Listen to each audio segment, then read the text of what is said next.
Ondas da Ciência. Emergir. Distribuição Sinapse. Versão brasileira RGA Rio.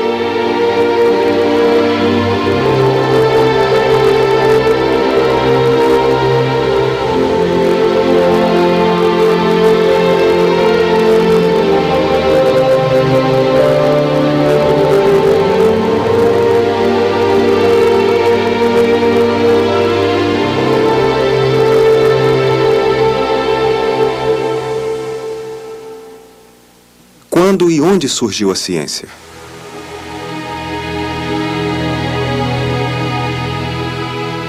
A ciência tem uma história que é incontrolável e irreversível.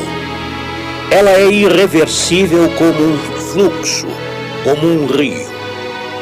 Costumamos olhar os rios como se fôssemos um satélite, ou como se os víssemos do alto de centenas de quilômetros. Ou melhor, como se os lêssemos, desenhados em um mapa. Seja o rio Viena, o Garonne, o Danúbio ou o Yukon. Pode-se ver uma linha bem desenhada, percorrer um país e se jogar em algum mar e começar em uma nascente.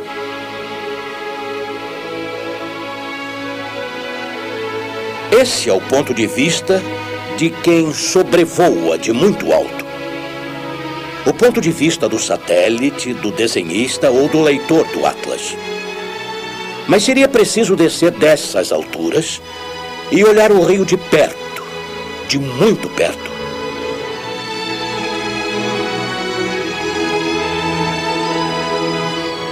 Os barqueiros sabem que não se desce tão facilmente um rio, que em tal lugar há uma corrente que os leva mais rápido, em outro há uma contracorrente que os empurra em sentido contrário.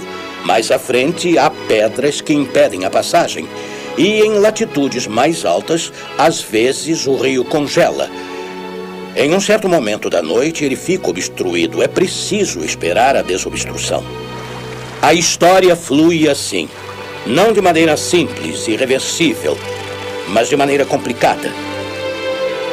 Considerar esse fluxo ou rio acarreta a ideia de que eles possuem uma nascente, uma espécie de laguinho. Nessa poça está a fonte do Danúbio ou do Sena, mas é uma poça, uma bacia. De onde vem a água? E de novo a coisa se complica.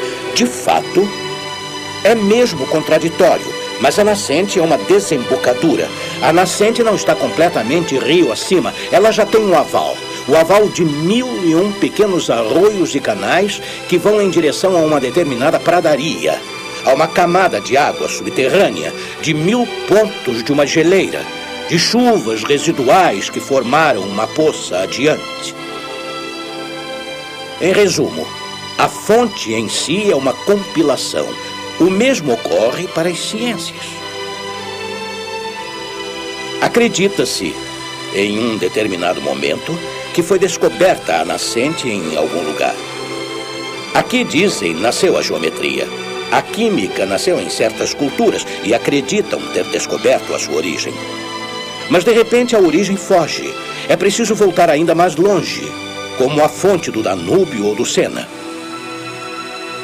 É preciso tentar encontrar os pequenos arroios que alimentam a bacia de compilações que é a nascente.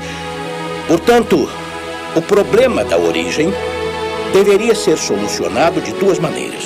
Em primeiro lugar, voltando além do que se acredita ser a origem. Em segundo lugar, fazendo proliferar o que se acredita ser único. Não.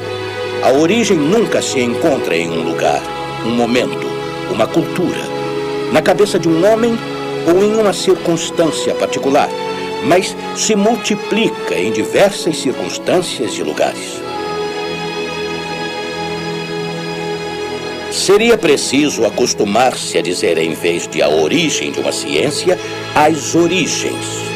É sempre uma vantagem falar no plural.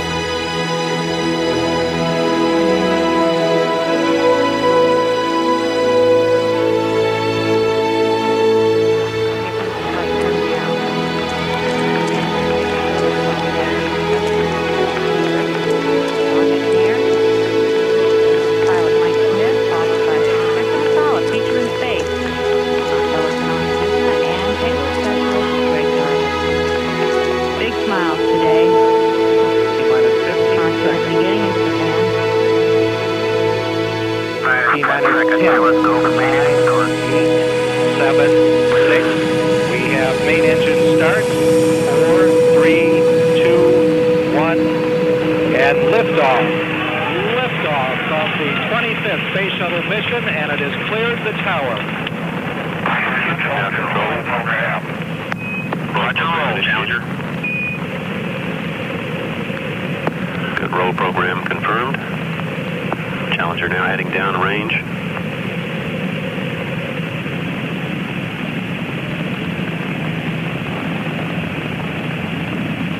Engine's beginning throttling down now at 94%. Normal throttles for most of the flight, 104%. We'll throttle down to 65% shortly.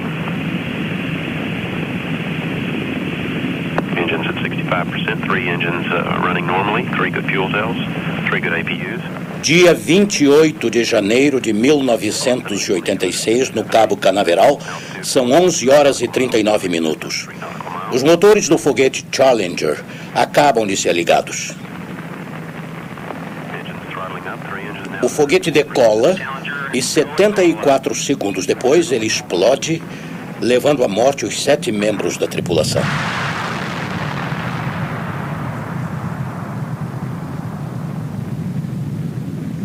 Essa viagem se termina com a morte. Às vezes, os romances, narrativas e relatos completamente imaginários dizem a verdade, relatos mais verdadeiros do que eles próprios. Então, em 1865, Júlio Verne, romancista de profecias, como se dizia, escreve um romance que acompanhou a nossa infância e que se chama Da Terra à Lua. Se um obus fosse atirado em direção à Lua, escolhida como alvo, seria preciso calcular o tamanho e a inclinação do canhão. E resolvem construir esse canhão. Não no Cabo Canaveral, mas quase no Cabo Canaveral. Isto é, na península da Flórida. Por quê? Para beneficiar-se do movimento de rotação da Terra no lugar onde ela está mais perto do Equador, para aproveitar essa aceleração para que o obus possa se livrar da atração terrestre. Cálculo perfeitamente correto e confirmado por nossas experiências de hoje em dia. Um jornalista francês chamado Michel Ardan telegrafa e diz: esse obus tem de ser oco e eu entrarei nele. O tiro em direção à Lua se transforma no primeiro voo tripulado. É claro que os americanos, sentindo inveja dessa ideia, querem participar da viagem. Michel Ardan e os 2 americanos, Nicholl e Barbicane, se instalam nessa bomba, nesse obus. E 125 anos antes da história do Challenger, estamos no momento da decolagem do Columbiad. É preciso lembrar que eles tinham levado em sua viagem não somente homens, mas também animais, um cachorro e uma cadela, para tentar reproduzir esses animais na Lua, já que estavam partindo para a Lua. A cadela se chamava Diane e o cachorro Satélite, 2 nomes astronômicos, evidentemente. Nomes míticos e astronômicos que falam ao mesmo tempo do passado da ciência, do mito e do futuro, ou seja, da astronomia. De repente, fogo! E aí vai o obus, o habitáculo lançado em direção à Lua. É claro que o impacto é gigantesco. Qualquer cálculo teria mostrado que o obus se estraçalharia, matando imediatamente os ocupantes. Mas depois de algum tempo, Michel Ardan acorda, os 2 americanos acordam. Então veem que por causa do impacto, o cachorro morreu.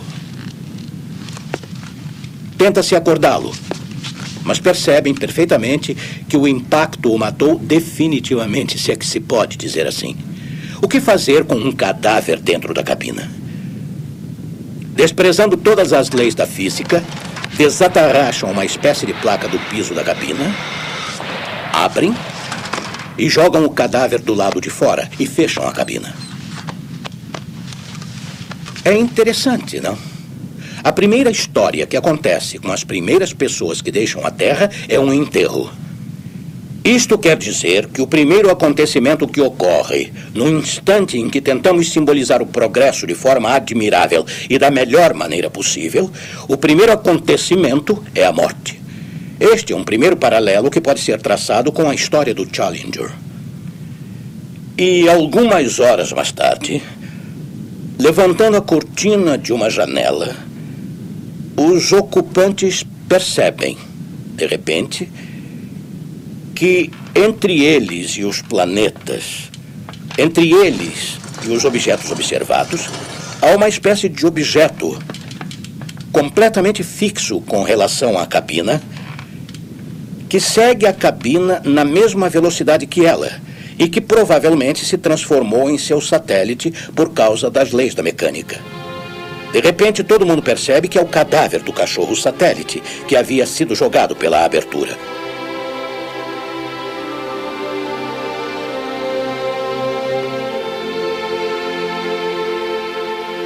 É claro que se estivessem na Terra e tivessem enterrado o cadáver, a Terra teria causado o esquecimento do cadáver, porque caminhamos sobre a Terra sem saber que ela é a casa dos mortos, a casa de todos os mortos desde que o mundo existe. Quando apenas uma fina placa de metal separa os pés dos homens do vácuo transparente, o cadáver volta.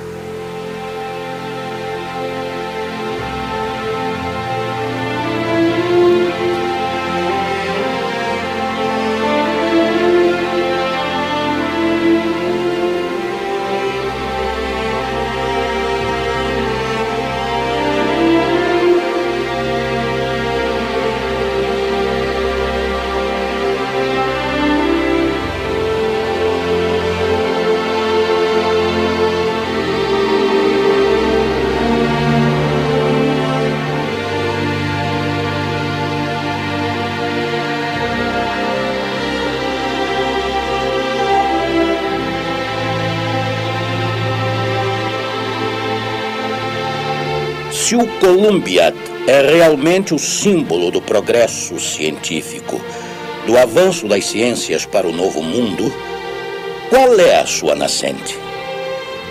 O fundo desse poço sombrio e escuro é o fundo do canhão. É daí que vem a viagem. É das profundezas da Terra que surge a viagem em direção ao céu. Além do mais, nas profundezas da Terra há uma tumba, ou seja, a morte do cachorro. Esse cachorro agonizante acompanha o progresso o tempo todo.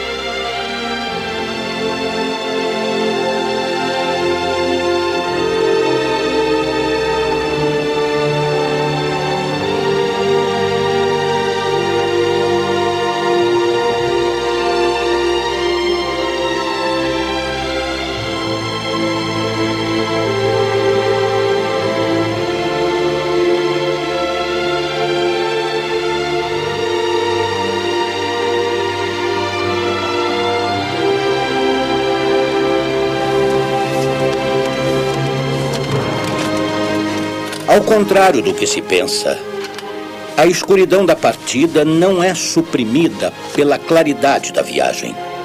A ciência é clara, precisa, distinta, perfeita racionalmente. De onde ela vem? Não se sabe, é negro, obscuro, profundo, mítico, às vezes religioso, dizem alguns, com conteúdos irracionais que não têm nada a ver com a clareza racional. De certo modo, um progresso sempre se paga com uma regressão em outro lugar.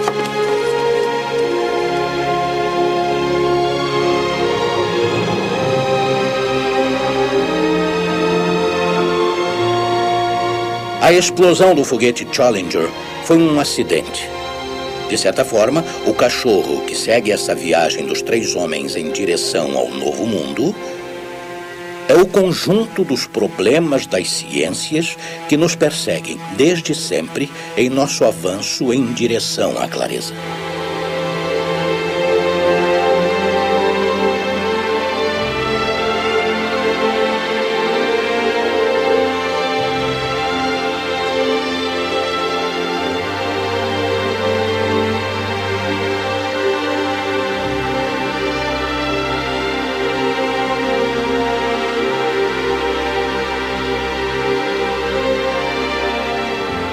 Procurar as origens da ciência só pode ser uma lenda.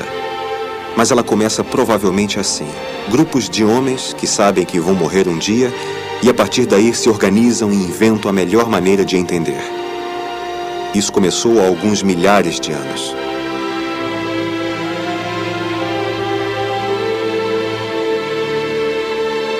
Há 200 mil anos, apareceu o homem, como conhecemos hoje em dia. Era uma população de uma centena de milhares de pessoas.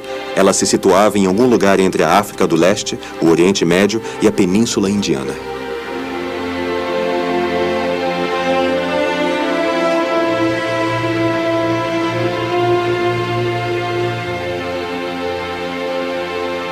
Há uma universalidade na espécie humana. Além do mais, a denominação homem é bastante adequada, já que ela vem de humus, que significa terra. Isso dava o nome antigamente a essa raça autóctone que saiu da terra-mãe ou que foi criada a partir da terra, segundo os textos bíblicos. Neste caso, também se trata de indicar uma espécie de universalidade. Só o saber não é universal. Não temos nem ao menos a sua definição.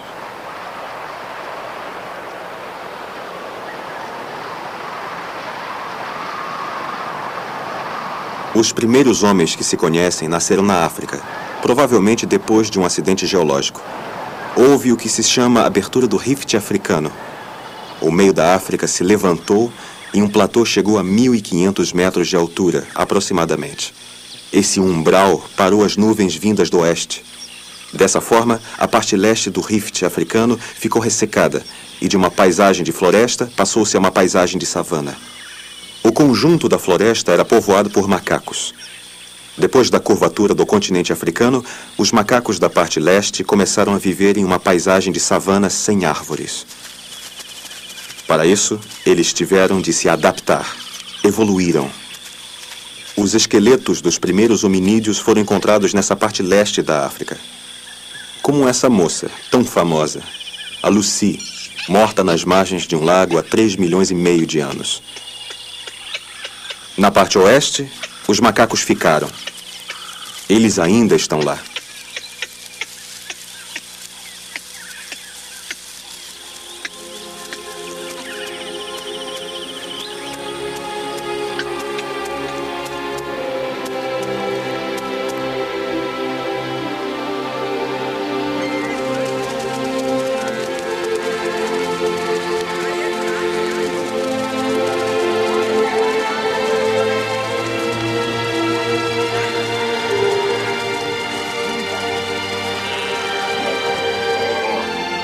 Pinturas encontradas nas cavernas de Tassili, mas também em outros continentes, as cavernas de Altamira, na Espanha, de Lascaux, na França, ou outras na Patagônia. Os primeiros rastros dos homens que viviam ali. Há 10 mil anos, éramos 2 milhões de indivíduos.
Fazer fogo sempre que fosse preciso, cozinhar alimentos, se proteger do frio, espantar os bichos.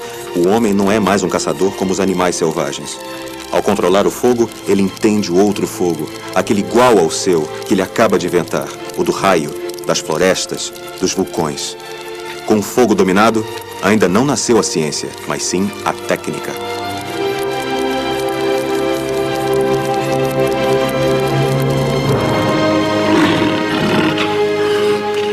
Podemos afirmar o que são determinadas práticas. Podemos afirmar o que é esculpir uma ferramenta de dupla face com uma pedra. Sabe-se o que podia ser a agricultura em tempos longínquos.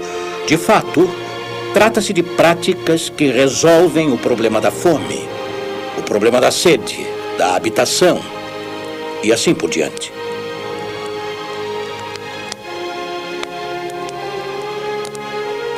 Mas dessas práticas até a ciência, o caminho é muito longo. Então, a teoria prática é uma nascente possível. Mas é preciso relacioná-la a muitas outras nascentes para que isso trace o grande caminho que foi recentemente chamado de ciência.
Anteontem, graças a Lucy, o homem tinha 3 milhões de anos.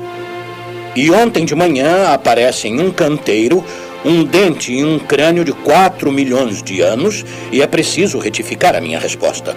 Portanto, do ponto de vista da origem, ainda nos atemos ao nível das buscas arqueológicas e este nível muda o tempo todo.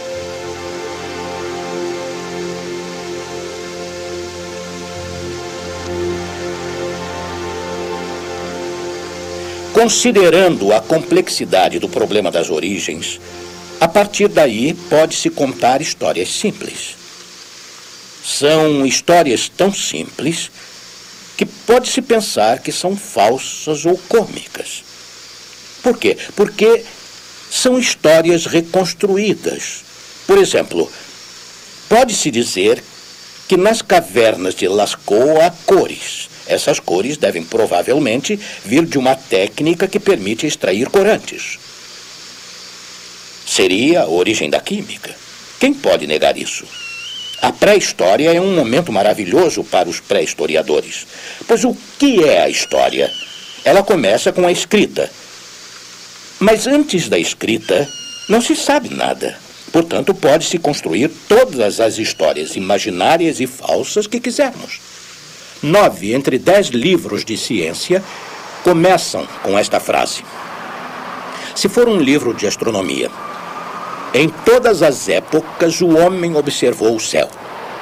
Se for um livro de química, em todas as épocas o homem quis tratar a matéria.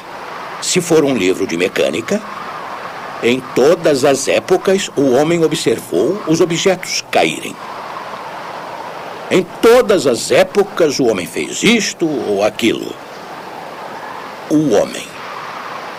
Quem sabe o que isso significa? Homem. Se tivéssemos que fazer um filme, pediria que fosse filmada a imagem desse homem. Esse homem seria loiro ou moreno? Homem ou mulher? Grande ou pequeno? Vestido de preto ou de branco? De que modo estará calçado? O que vou colocar ao seu redor? Que meio ambiente natural, técnico? Que ferramentas colocarei em suas mãos? O homem não existe.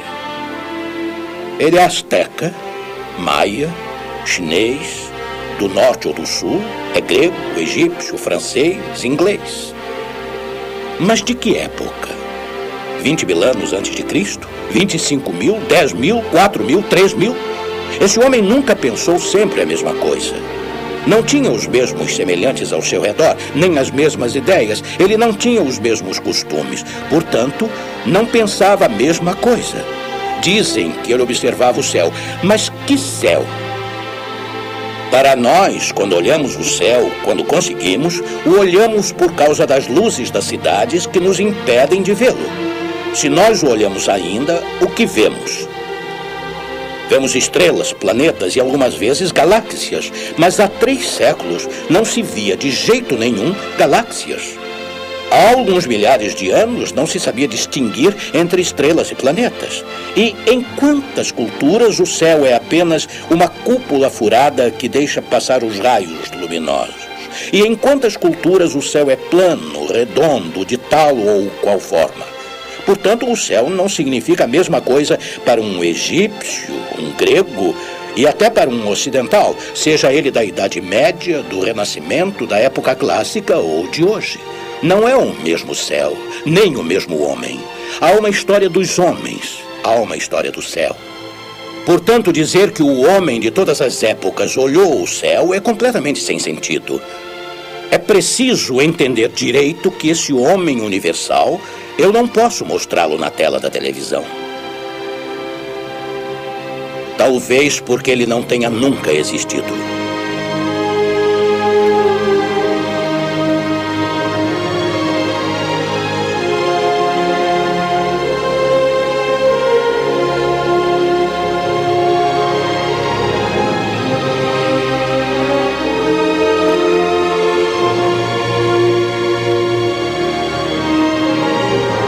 Noite após noite, desde o início dos tempos, o homem procurou referências no céu.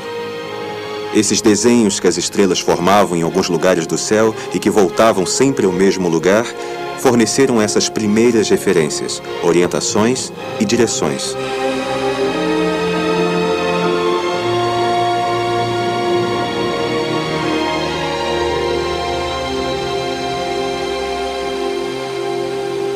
A navegação nasce com a humanidade.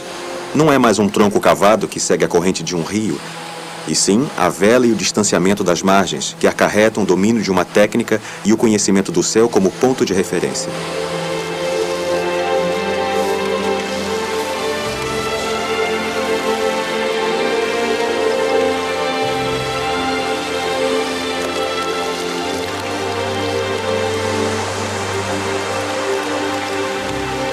Em Ouadi Hammamet, por exemplo, no Egito, esculturas cavadas na própria pedra representam os primeiros barcos à vela.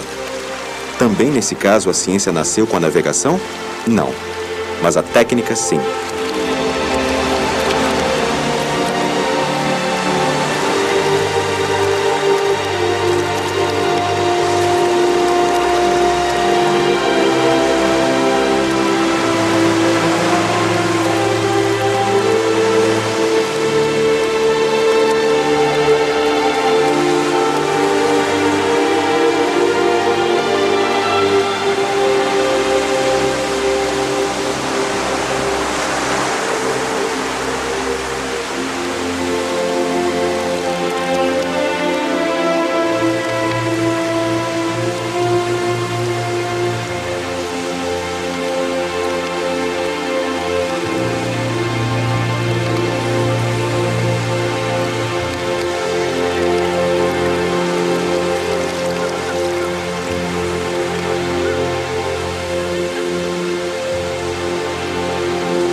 O Ganges para a Índia, o Nilo para o Egito, o Rio Amarelo para a China, o Tigre e o Eufrates para a Mesopotâmia, berço dos 4 grandes centros onde a civilização vai nascer. Retrocedendo cada vez mais, descobrem-se as margens verdes que os guarnecem.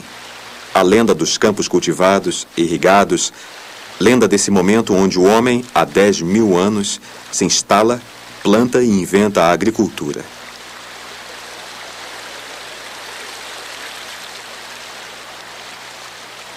Ao dominar a água para navegar em troncos cavados ou para irrigar os solos, dominando o ar através da vela e o conhecimento do céu que permite que se distancie das margens, dominando a terra ao esculpir a pedra ou, quando através do fogo ele a modela ou faz terracota, o homem não para de percorrer montes e vales para a caça ou a colheita. O homem para as margens desses grandes rios, planta sementes e passa de nômade a sedentário. A invenção da roda é dessa época. A agricultura nasceu. Já é ciência? Não. Ainda é técnica.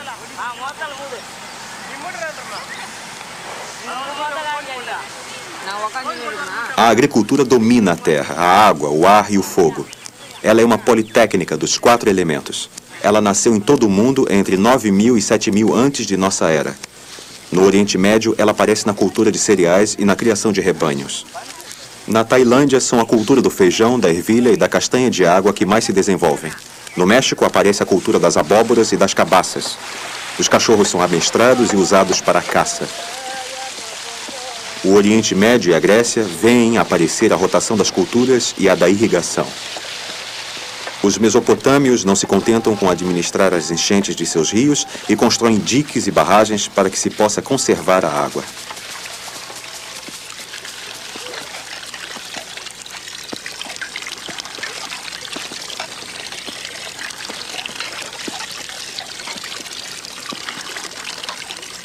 A China cultiva o arroz e o sorgo há 7.000 anos, antes de nossa era. Os habitantes da América, em 3.500 a.C., já cultivam o milho. A tecnologia agrícola começa com pedaços de pau para cavar a terra e enxadas primitivas.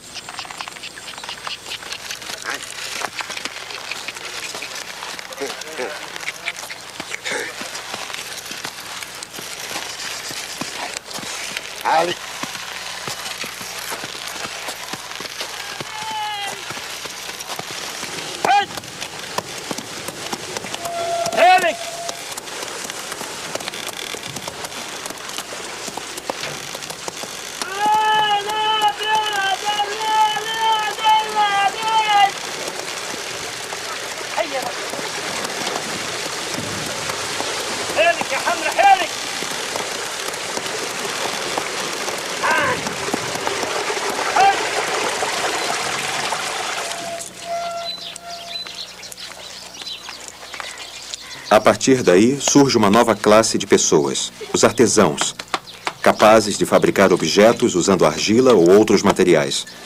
Fabricam ferramentas cada vez mais sofisticadas, capazes de trabalhar o metal.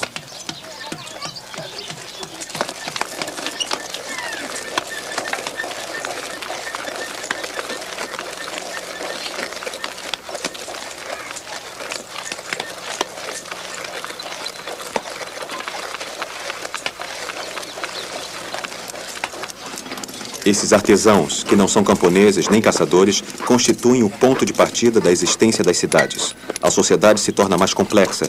As relações e as dependências entre os membros se intensificam. Todas essas histórias da descoberta do fogo, das primeiras práticas de navegação e assim por diante, são histórias reconstituídas. Mas do ponto de vista da ciência ou da história das ciências, eu gostaria de chamá-las legendas. Mas essa palavra tem 2 sentidos. Em primeiro lugar, o sentido da história, ao qual não se deve dar muita importância. Em segundo lugar, o que há debaixo dos mapas, indicando como devem ser lidos. Acho que deve ser dado a essas histórias o primeiro sentido, um sentido sem dúvida muito interessante, mas provavelmente e completamente reconstruído. É como não se deve ler.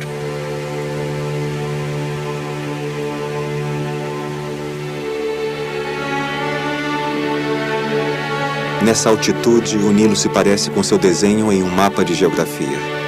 A legenda é idêntica ao que ela conta. Em todo o planeta, lugares onde ele começou a amestrar animais, cultivar plantas, se cercar de objetos fabricados, moer grãos, tecer, tingir a lã, destilar álcool, fermentar vinhos e cervejas, técnicas milenárias necessárias à vida do agricultor. Estamos em Malaha, em Israel, em Mesil, no noroeste da Índia, em Subarda, na Turquia, e em outros lugares nas margens desses rios que deixam ver suas beiras, na China, Índia, no Egito ou na Mesopotâmia, rastros de aldeias milenares, os primeiros vestígios humanos.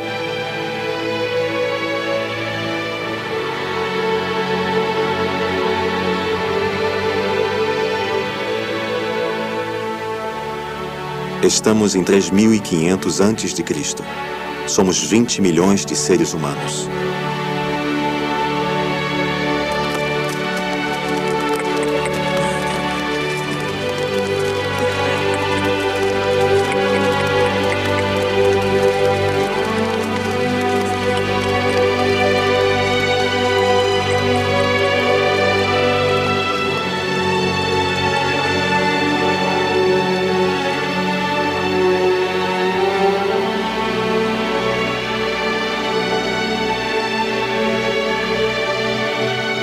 Aqui no Egito, as cheias do rio determinaram completamente a vida dos egípcios. Usar o limo depositado pelas enchentes quando a água transborda nas terras e retê-la construindo canais de irrigação e prever esse acontecimento.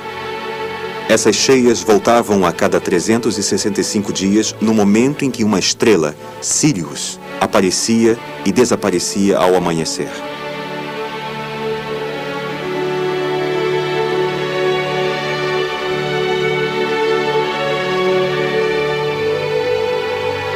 Seria o primeiro dia do calendário egípcio.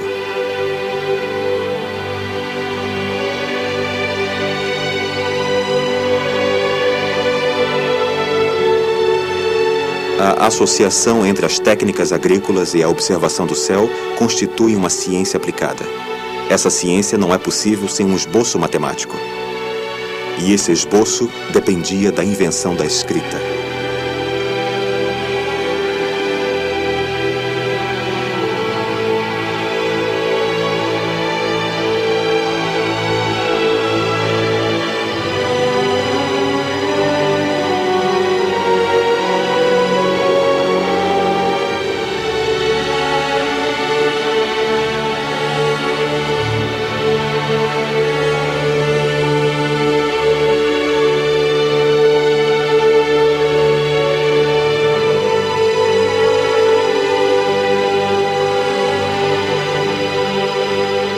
A escrita foi inventada, e com ela o registro, a conta, o cálculo. A partir de então, a astronomia, a medicina, a aritmética, as principais disciplinas científicas podem inscrever seus nomes em caracteres cuneiformes ou em hieróglifos. Os números provavelmente antecederam as letras. É nesse momento, então, que a ciência nasceu. Temos plaquetas na Mesopotâmia. Temos papiros no Egito. E, em particular, o papiro Rindt, que se chama o Manual do Calculador, onde está escrito 16 mais 9 é igual a 25. Isto quer dizer que 4 ao quadrado mais 3 ao quadrado é igual a 5 ao quadrado, que o quadrado da hipotenusa é igual à soma dos quadrados dos dois outros lados, o que de fato é o teorema de Pitágoras.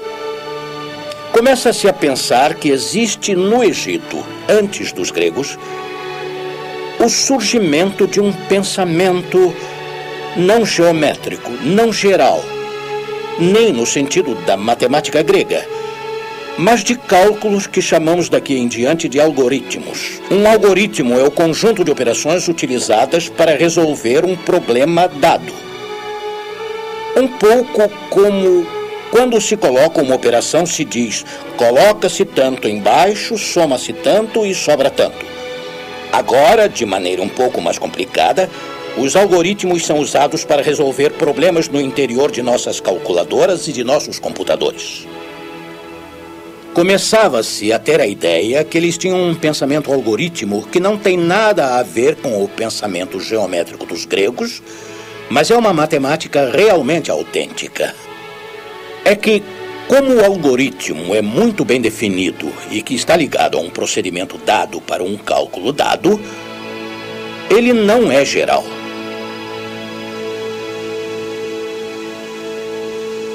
E por não ser geral, não era considerado científico.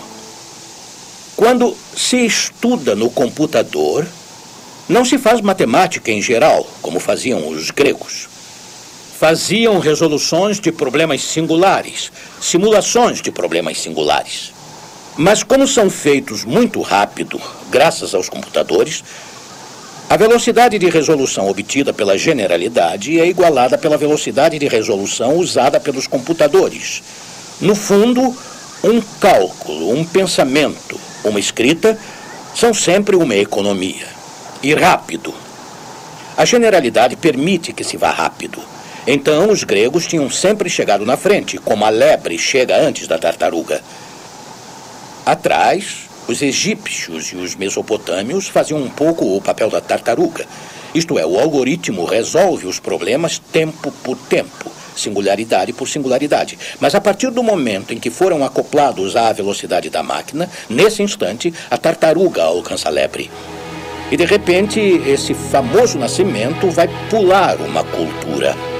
Vai pular toda uma época.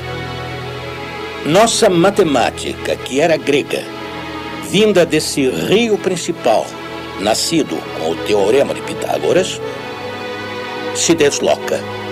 E com a chegada dos computadores, começa a confiar no pensamento algorítmico. E assim, nosso tempo, com seus computadores e algoritmos, se liga talvez mais facilmente às plaquetas cuneiformes que aos manuscritos gregos da geometria. É verdade que o paralelo entre o pensamento que se desenvolve hoje e esses primeiros estados do algoritmo na Mesopotâmia, o curto-circuito é tão fácil de fazer que o curto-circuito entre a matemática que nós usamos e a dos gregos.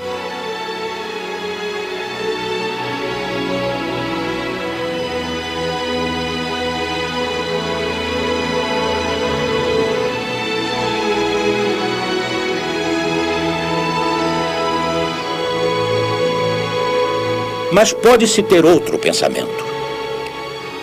É que, à medida que a ciência avança, e eu disse antes que, à medida que ela avança, ela transporta com ela as suas perdas e seus benefícios, como um foguete lançado que levava com ele suas condições iniciais, isto é, a morte e o cadáver do cachorro satélite. À medida que avança, a ciência faz bifurcações. Ela inventa o novo. No fundo, o interessante na história das ciências é o surgimento da novidade. Essa novidade ocorreu no século XVII, XVIII, com tal ciência, em tal cultura e em tal momento. Ela ocorre hoje. Na medida em que um cientista inventa realmente algo novo, ele faz emergir uma ideia, um teorema, uma experiência, uma teoria. Ao fazer emergir uma teoria, ele resolve hoje o problema da origem. Quando começa a ciência? Hoje. Ela começa hoje, pela invenção de fulano ou beltrano de um teorema realmente novo, pela invenção de cicrano de uma experiência inédita, pela invenção de um terceiro de uma teoria completamente nova. E o exemplo do algoritmo que eu acabo de dar nos permite pensar que a partir do momento em que uma teoria ganha importância, ela pode encontrar em uma antiguidade às vezes esquecida um momento de origem onde possa se agarrar. E de repente a história faz uma bifurcação. Não hoje, mas faz a bifurcação com o presente, a totalidade da história das ciências. Como se uma invenção de hoje levasse com ela novamente todo o fluxo. E isso não acontece nunca nos rios. Isso acontece com frequência na história das ciências. 8, 7, 6, We have main engine start. 4, 3, 2, 1, and liftoff. Liftoff of the 25th space shuttle mission, and it is